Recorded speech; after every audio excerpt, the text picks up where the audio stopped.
our administration is proud to announce we're going to start blocking every international GO that performs or promotes abortion abroad. Pro-life lawmakers began pushing on Wednesday for the Trump administration to limit the issuing of abortion pills. But today, Health and Human Services Secretary Robert Kennedy announced plans to effectively halt gender-affirming care for minors.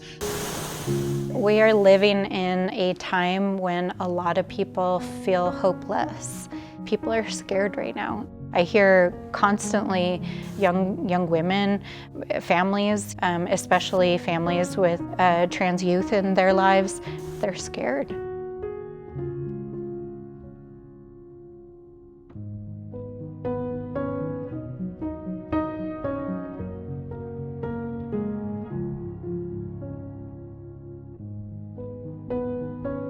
So can you tell me who or what inspired you to run for office?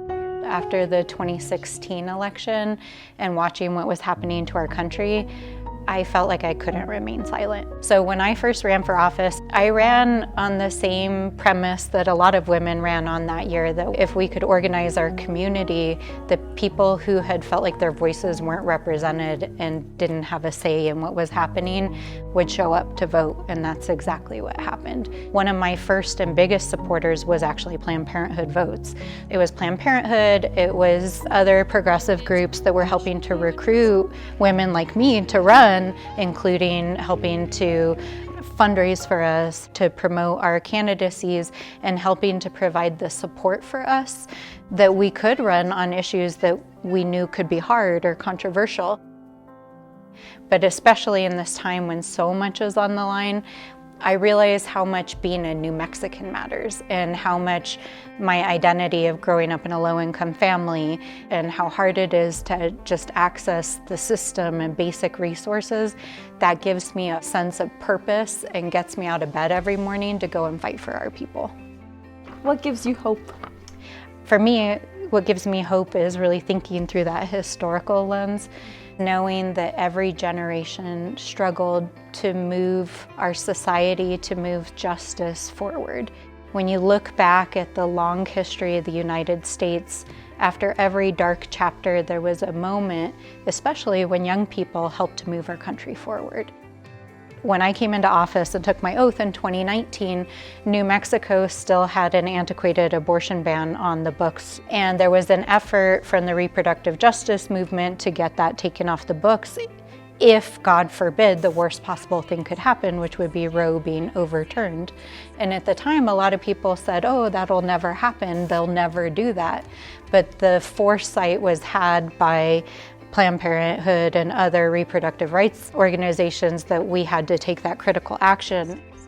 Ultimately, it set us on a path. Last election cycle, we became only the second state in the United States to elect a female majority legislature.